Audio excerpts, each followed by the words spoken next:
Good evening and welcome to our live first podcast. And we are excited today to be having a conversation with Amogelang Nawa, who's a chartered accountant and also a very established businessman and entrepreneur. What I love about Amu, he's got a very big heart. Over and above being a businessman, a founder of Siamo Capital, he's also founded an NPO, which is a mentoring program where he's helping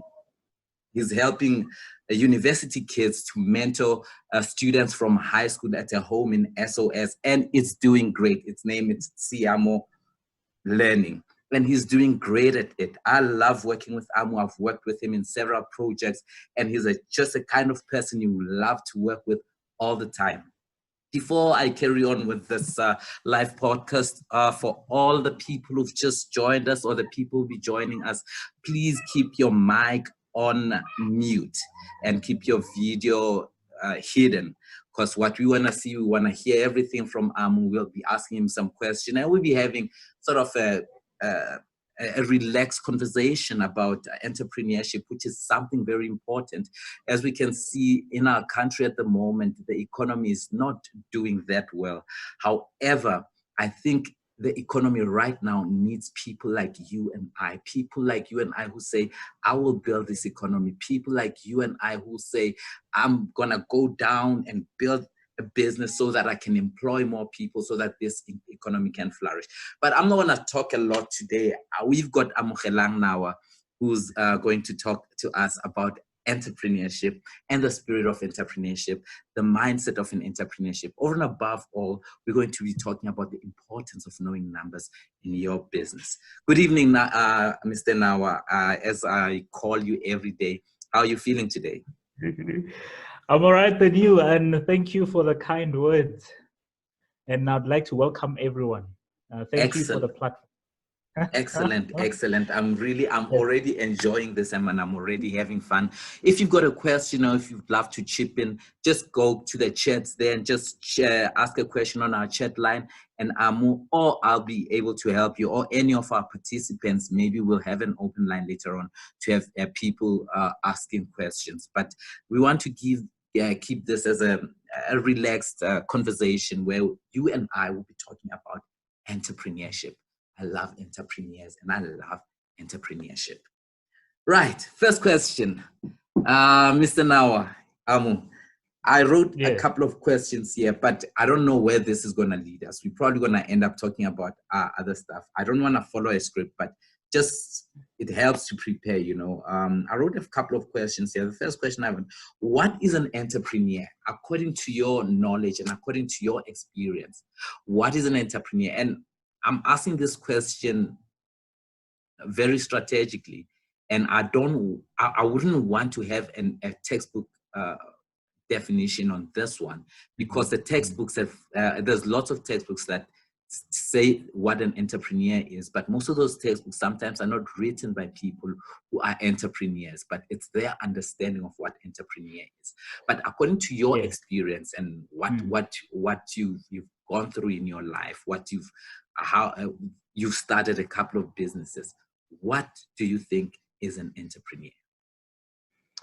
Yes, thank you. So I believe an entrepreneur is an individual who identifies a need or an opportunity and designs a process to make a profit out of it, to create value. I think that is what I can say, simply put. So you say it's someone who identifies a need and put together. I didn't hear that one. Or an opportunity. Okay. So in our country at the moment, as we see it, let's say in the global world at the moment, as we see it, for someone who's just starting in his entrepreneurial journey, what obviously I believe in the Chinese saying that says, when there is troubles like this, it poses a lot. it poses a lot of opportunities. There's a lot of opportunities available. For someone who hasn't started their entrepreneurial journey, what would you say are the needs that are there? Or what would you say are the opportunities that are there as you see it right now? Yes, yes. So let's look at our country, right? Any pain that we are experiencing, right? Like you say, presents an opportunity. Looking at South Africa, looking that we have low growth, that there's no employment. When you look at, if I look into the, you said now, but if I look at into fees must fall and what is happening now as well with accommodation, student accommodation, right? There's a high need of student accommodation. If you look at our capital, there's a lot of colleges that are being opened, or I mean, every street of the CBD practically has a college, right? Meaning there's a need for accommodation, right? There's students that need to be accommodated. So I, as an individual, would say, I see there's an influx of people moving from other provinces into Pretoria and to further their studies. And those people cannot go home every day, right? They come from various provinces. They can't travel. They can't travel for so many hours and kilometers, but they need somewhere to put their head down. And I, as an entrepreneur, can look at it from a bricks and mortar point of view, or from an opportunity of connecting those that have or own flats or accommodation with those that are in need of it. So those are the two examples that I can provide. Wow, that's excellent.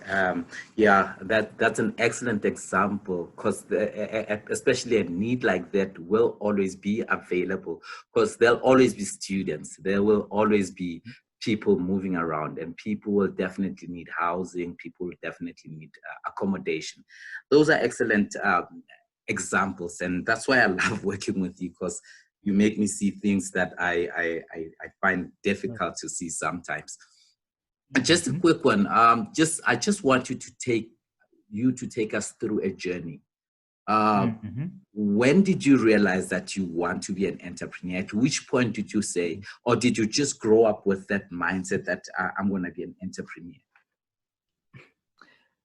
Sure. It's been a long journey indeed. I was privileged to have a father whom is my grandpa, but I was raised by my grandparents. So my grandpa started business. I mean, I knew him to be involved in businesses ever since I was born, right? And when I'm talking businesses, I'm talking about him manufacturing bricks, right? Him owning cows, right? And so owning, breeding them, and selling them at a profit, right? Selling them to provide for his 10 children, right? One of them being my mom. So looking at how he involved us in taking care of his livestock, taking care of the brick manufacturing. I remember during weekends, because the workers are not there, we are the ones that would deal with clients. We are the ones that would write out the invoice, interact with clients to say, okay, what do you want? You want 100 bricks.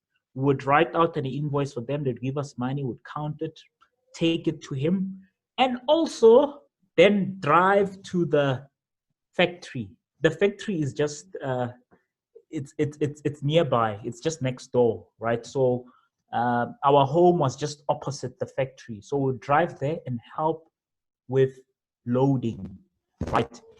And also there was a supermarket. I was a shopkeeper, right? counted stock, counted the money, ensured that there was sufficient stock. Me sitting at the store, there were people coming and saying, we need ice, especially during the festive season. It was hard to find stores that sold ice. And I said, here's a need that I can fulfill. The water is free. There was already a machine to close the ice packet. So I said, there's a machine at my disposal. All I had to do was to just buy plastic, the plastic to package, right? The fridge was free, the electricity was free. I didn't have to pay for electricity myself, right? I mean, the fridge had so much space. So I started manufacturing ice and selling it. I sold it, and it was growing. Even whenever I was not at the store, whoever was the shopkeeper would keep on making ice. So that made money for us, right? Other than that, just a question: how old were you when that happened during that time? Sure. How old are you? Just a rough estimate. A rough estimate. I was about 12. Wow. Yeah, 12. Wow. Yeah. Before then. You remind me of a couple of stories. Look, I was raised in a family where pretty much everyone was a professional. Everyone was employed. Or strings of my aunties are nurses. My mom is a nurse. My grandmother was a nurse. My father was a clerk and a supervisor, and a whole lot of other jobs. So I didn't have I didn't grow up with any example that was in front of me that I could say, hey, I want to aspire to be an entrepreneur like that. But deep down in me, I think I had that entrepreneurial spirit. I remember, I don't know if you remember, there were those lucky packets that we used to buy sweets, and sometimes if you're like, you get a toy that you love. Sometimes you get a stupid yellow ring. But in any case, what I would do is collect money from my peers, put money together, and then I would go to the shop, buy the lucky packet, and hope I get a soldier or a Superman or whatever, those type of toys. And I would buy a candle. After buying a candle, I would also, I don't know where we got a white cloth, a big white cloth. So we pieced this big, my friend and I would piece this big white cloth, right? And we would get the children inside, some of our peers inside the pitch tent, so to call it, and would go behind it. And I'd be telling a story with a candle, and it would be sort of like a movie. I think I was about 10 years old. Fast forward to yes, what we call bioscope, and I made some money from it. Someone who was jealous came and just kicked it and bent it.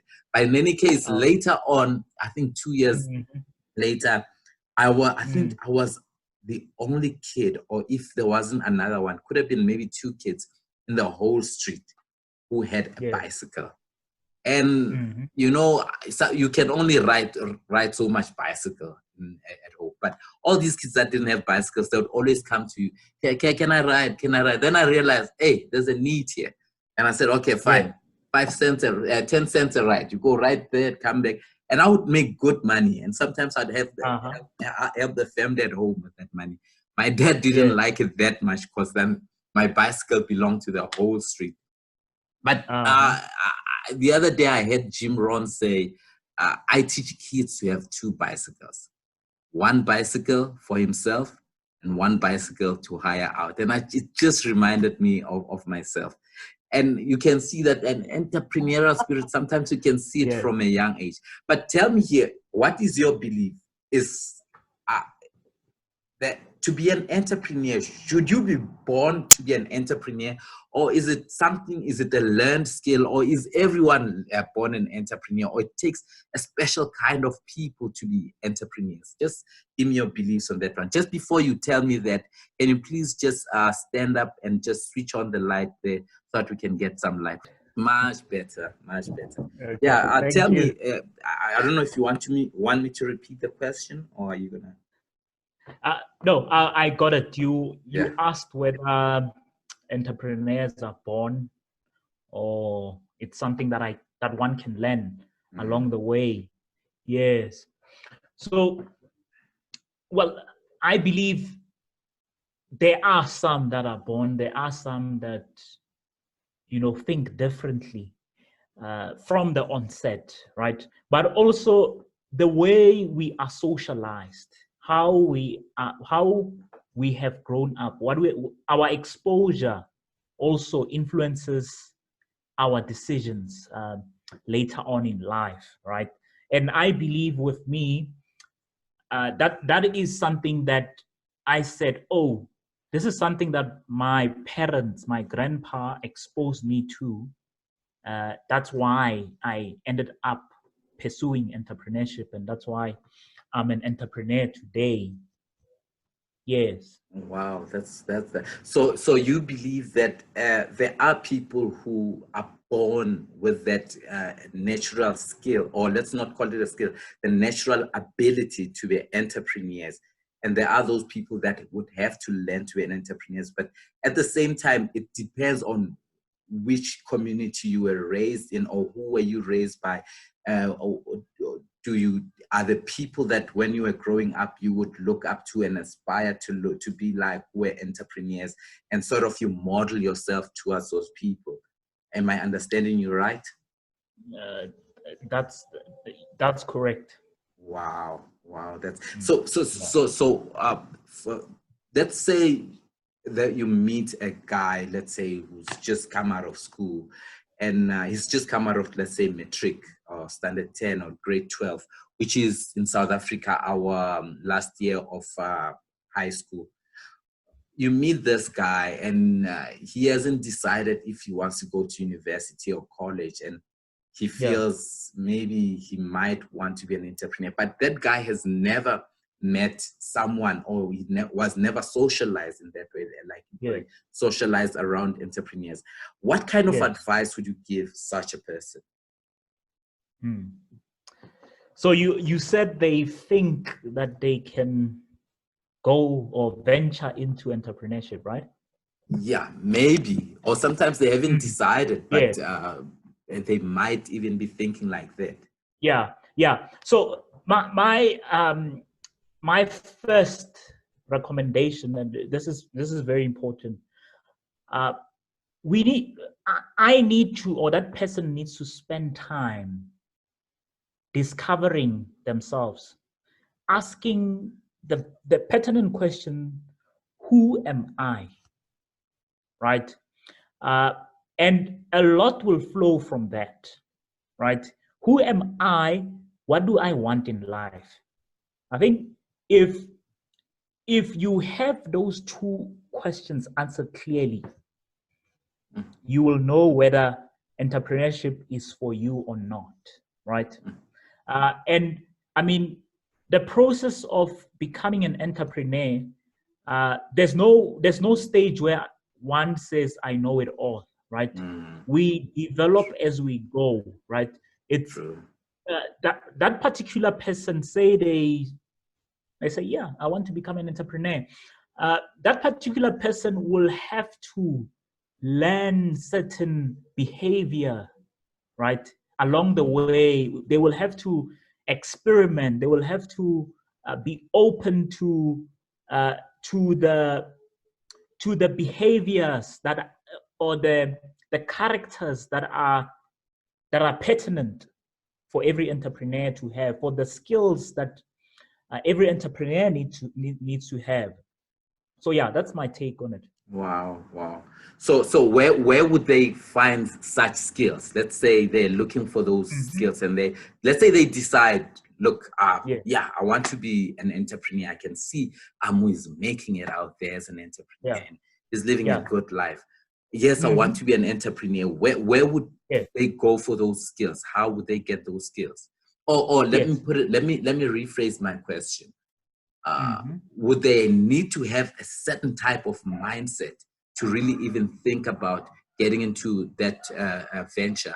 And if they need a certain mindset, where would they get that kind of mindset?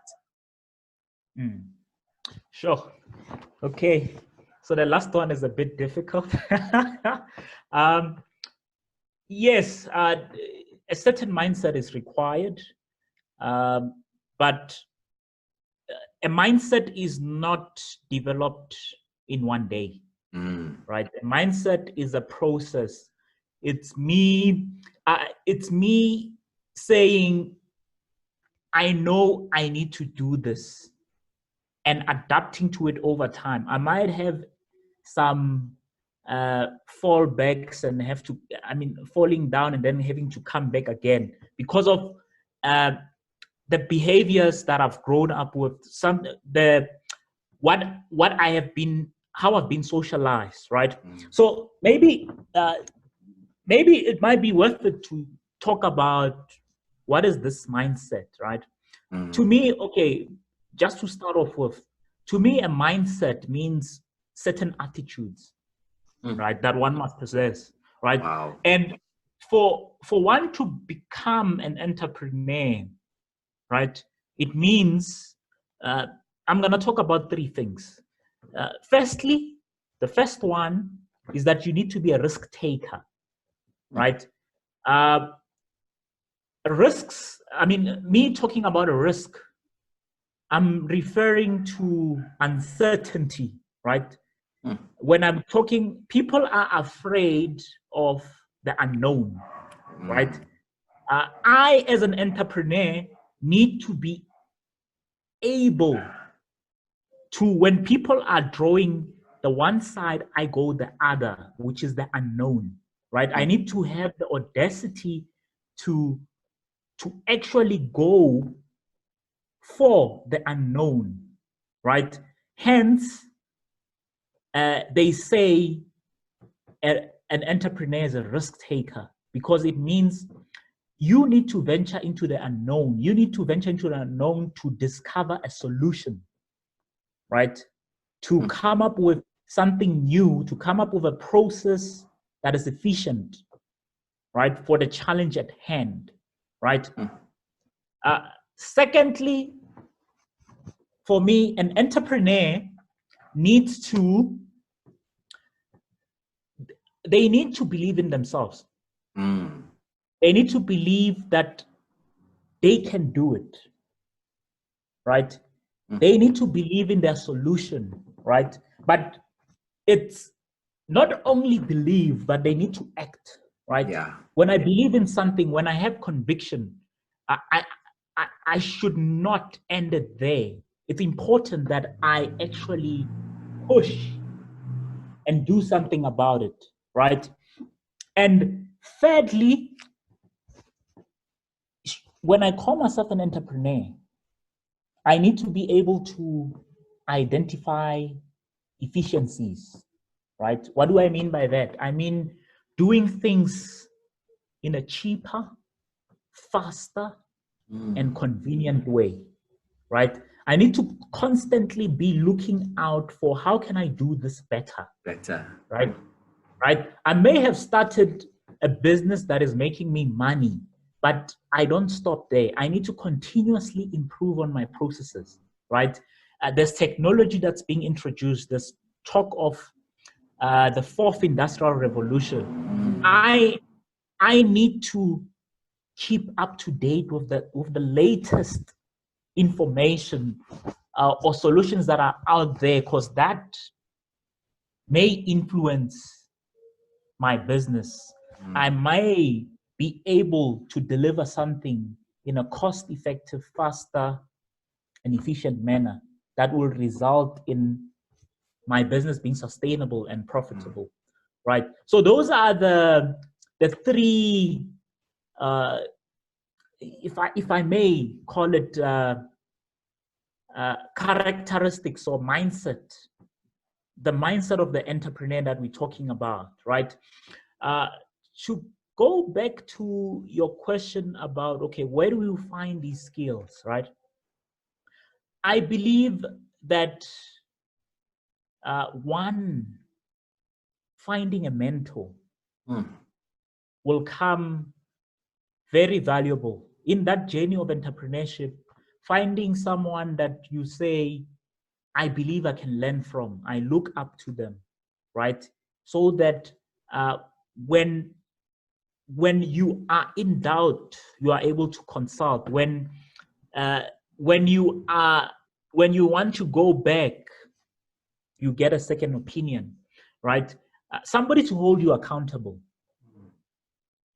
Wow, you've touched on something that's very close to my heart. As I said, I grew up in a household or in a community where really I was never taught I was never taught entrepreneurship, and I didn't know much about entrepreneurship.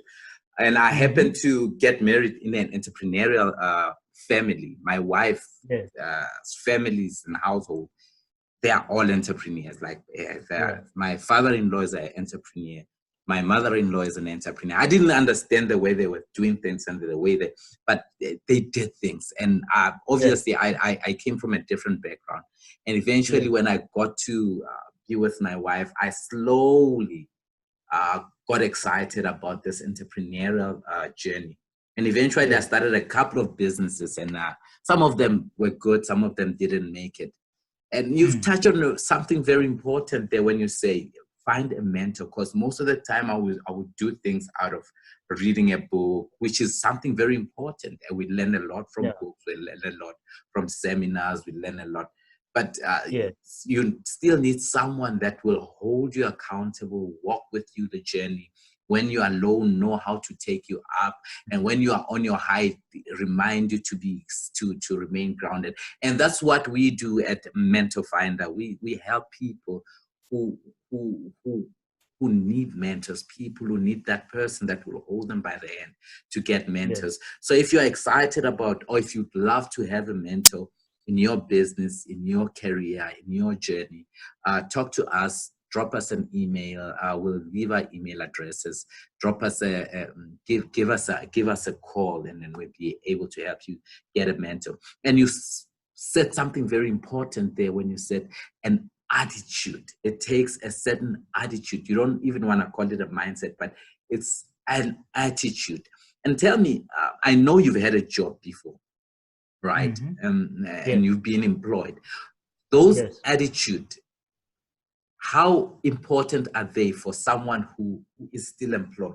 Is an advantage for someone to have that kind of mindset when they're employed? And what sort of advantages do those people have, if there are any?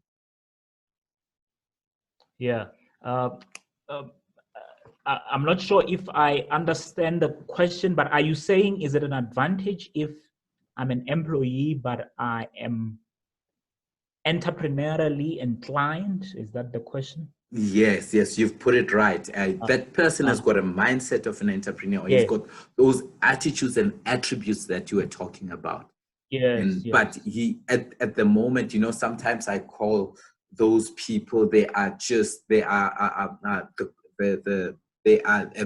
a moth or the butterfly that's still in a cocoon. Eventually, he will fly out, but at the moment, he's still cocooned in an entrepreneurial space. In a employee space. For me, this, if you look at people that are doing well in their jobs, right? It's people that actually display entrepreneurial skills.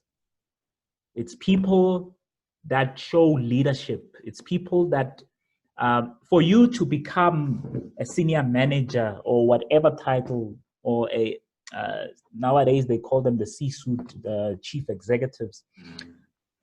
It's because you are displaying outstanding traits, outstanding leadership traits, right?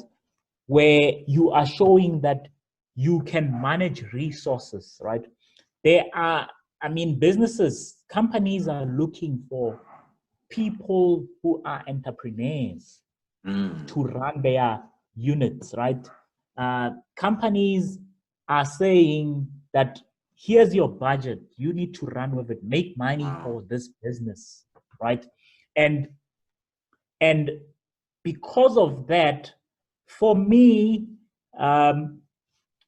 whether a person is in employ or they are an entrepreneur who is out hustling, as they say, for me, I say you can still be an entrepreneur while you are in employ, right? There are people that are doing amazing things, right, while they are in employ. Wow, that's a great one. So as a person, let's say a person, let's call him Sipo at the moment. Sipo is working at a company, maybe it's a call center or anything, but Sipo is fond of these type of nuts or type of snacks, and he brings those nuts to work. Then he starts maybe sharing with a couple of friends. A couple of friends say, "Hey, I like those nuts. Where do you buy them from?" "No, I can bring them for you." Then maybe he starts bringing it for them. And eventually Sipo sees an opportunity. It's like, okay, I can sell this to these people. Would you call that person an entrepreneur? And then he starts maybe stocking it and selling to his, Would you call that person an entrepreneur? That person has just identified an opportunity. Exactly. And they capitalized on it. So definitely, I would say they are entrepreneurs. I know you are an accountant and a very established accountant, a chartered accountant for that matter. Yes. Did your experience as a chartered accountant, how is it helping you right now as an entrepreneur?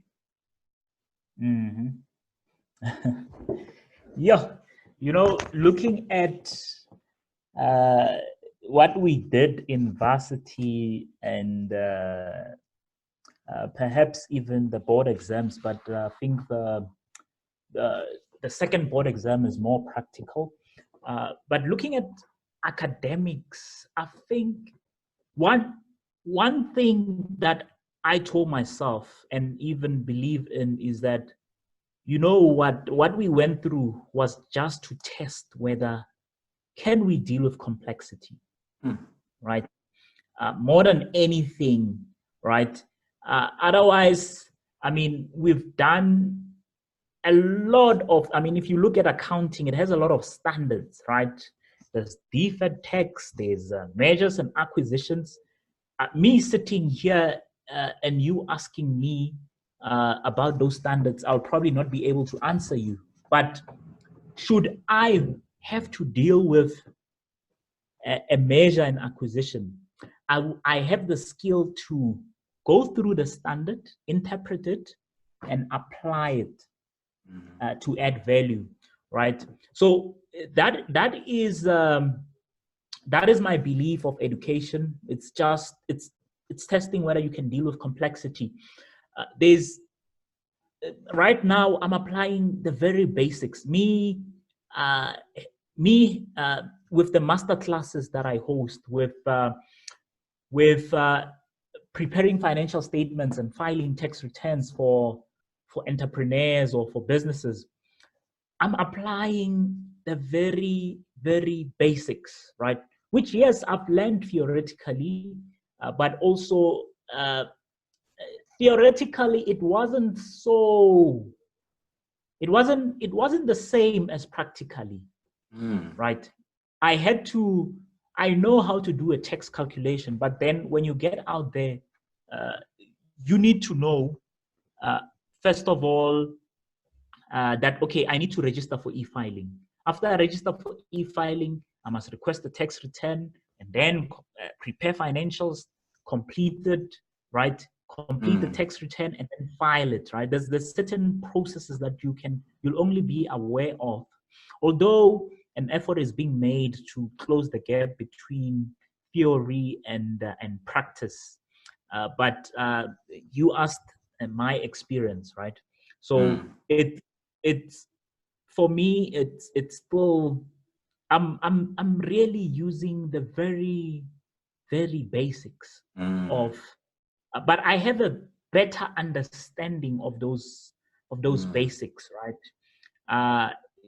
Yes, every now and then you'll find a client where you need to do a deferred tax calculation, something that you have done maybe only theoretically, right? Or maybe while doing articles, because while you are training as a chartered accountant, it is required that you are exposed to certain competencies or skills practically. You do find every now and then something that where you have to now really sit down and go back to your theory and say, oh, this is how things were done. But yeah, to sum up my answer to my response to that is, I believe education just tested the ability of one to deal with complexity. Yeah. Just a quick question, just a follow-up question on that one, but briefly, because I just want you to also touch on your master classes that you're doing. But in less than a minute, tell us. I'm from an engineering background, and the only numbers that I know, it's mathematics, and we did a bit of calculation in science. But obviously, I've got that drive of being an entrepreneur. How important is it for me to understand at least the basics that you say you are dealing with when it comes to running a business? Yes. So one of the top 5 reasons businesses fail is financial management, right? There's been lots and lots of research, right? Global Entrepreneurship Monitor, University of Stellenbosch. There's a lot of entrepreneurship research, and they come out to financial management being one of the top 5 reasons why businesses fail.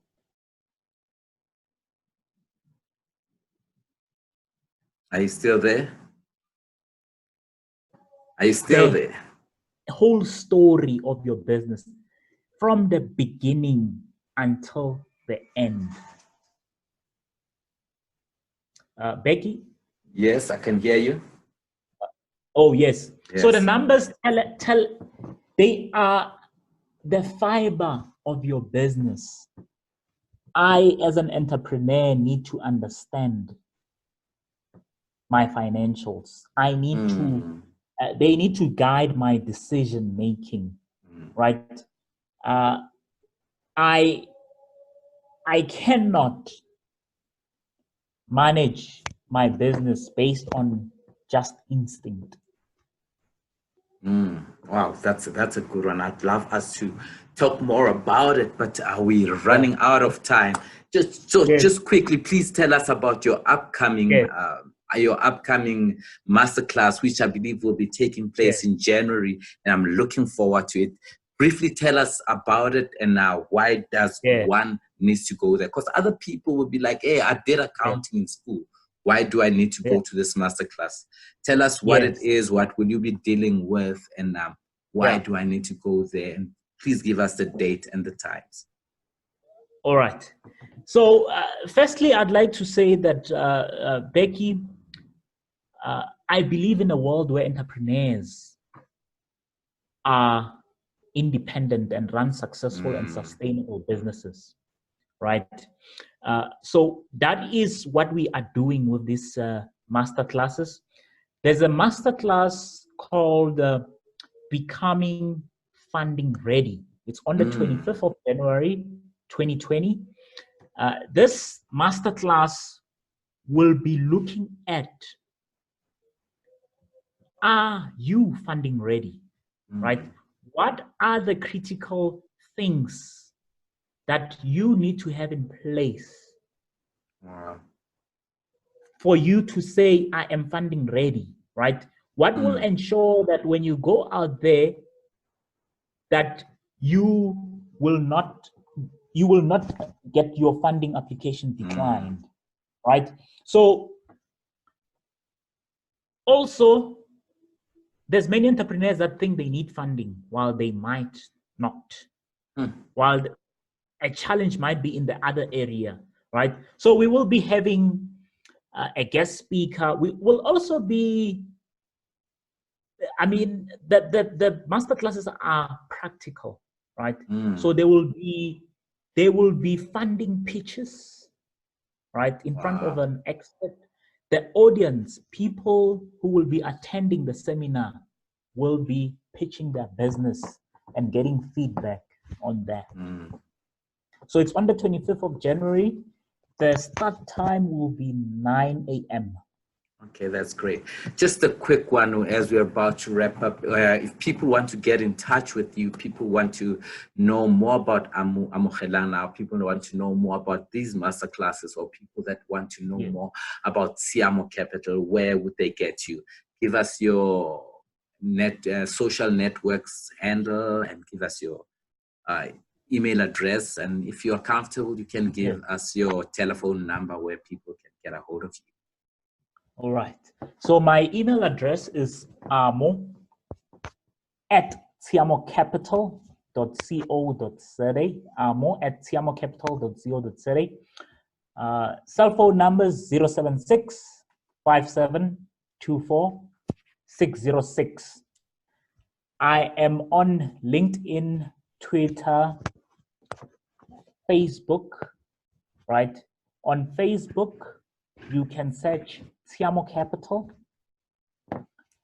or Growth Accelerator Masterclasses. Okay, just for the benefit of all the listeners, can you please repeat all those contact details? Yes. So the email is amo@siamocapital.co.za. amo@siamocapital.co.za. Numbers 076 5724 606. Facebook, LinkedIn, Twitter, Growth Accelerator Masterclasses. That's what you should search for. Excellent. I really appreciate the conversation we've had today. And I hope we'll be having more of these conversations where entrepreneurs can learn from other entrepreneurs, and entrepreneurs can learn from some of the established entrepreneurs like you, and people who've got a heart to go out there and say, hey, as an entrepreneurial community, let's help each other. Let me help you. I really appreciated your time that you spent with us here today. Just a last thought for our entrepreneurs out there that are listening. Yes. Just give us one last. I'm looking forward to having various entrepreneurs in our seminars, and also most importantly, I believe that there is something that I can learn from each and every entrepreneur, right? So the platform is for us to share our experiences, right? There is no monopoly in knowledge. I will be learning a lot from them, and I so wish that many of them come to share their experiences, because there's power in our experiences. Wow, that's great. I've learned a lot in this last 45 minutes, and I hope you as a listener has also learned a lot. And please keep coming back to this podcast to learn more about what we do, to learn more about the entrepreneurial world out there. I'll be getting other guests to join our podcast, and I hope you still keep coming to this podcast. I'm still struggling to give it a name, but at this moment, let's call it a Mentor Finder podcast. Let's call it a Siamo Capital podcast. Hope you as a listener one day, you'll just have a string of inspiration and just give it to us and say, hey, you can call this podcast by this name. Hope you enjoyed, and hope you've learned a lot, and I really hope you've you've considered getting that entrepreneurial mindset. Over and above all, I hope you'll be joining Amo and I on the 25th, you say?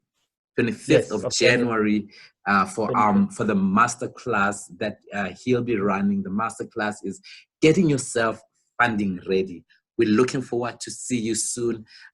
Keep your eyes on our Facebook page, on my Twitter page, which is at Begisi Sangomane. Keep your eye on my Facebook page at Mentor Finder, and keep your eyes on my Facebook page, Begisi Sangomane, where I'll be posting when's the next podcast.